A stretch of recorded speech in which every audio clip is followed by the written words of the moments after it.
So, you ever met anybody who got a Tijuana divorce? Tijuana divorce? No, tell me, please. When I was young, you heard about those all the time. People now go to Vegas to get some kind of quickie divorce. But when I was growing up, it was if you were a real loser, you went to Tijuana.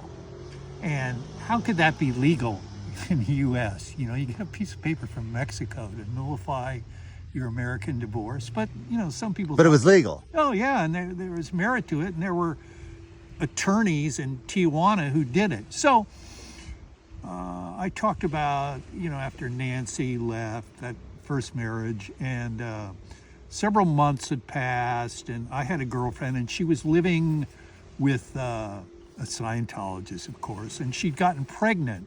So there was some attendant pressure on me to file for an actual divorce. Because it was a Scientology marriage, I always thought it was probably illegal, and it had never happened anyway in my mind. And I was too lazy to, you know, do the filing myself. And I certainly was too broke to get an attorney. And then I thought, Tijuana, how far away was I in LA from that? 2.5, 3 hours to the border? Yeah, that's all right. Yeah. So I take a day off from work. I got my old 62 Ford Galaxy and I drove to Tijuana. And as you pull into town, there were all these little like adobe places advertising divorces. So I stopped at the first one. And, you know, I walk over, I open the door and I go inside and there's a bench there and there's a Mexican guy asleep on it. And, you know, I did my usual, hola Paco, ¿qué tal? And that was the first time the guy was actually named Paco. So he did not get angry. He goes, he wakes up and he goes, how'd you know my name, senor? I said, "Yeah, well, you know."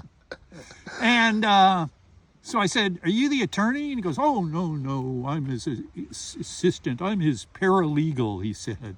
He said, and he took me into the office, which is right behind him.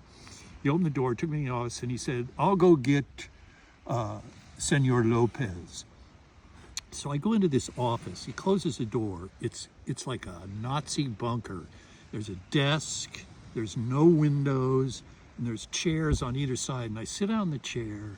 Like I said, it's hotter than hell. I loosen my collar, and there are flies everywhere. And I thought, this is perfect. I was so grateful. I said, you know, if you're going to get a divorce, it ought to be like an anteroom in hell, you know.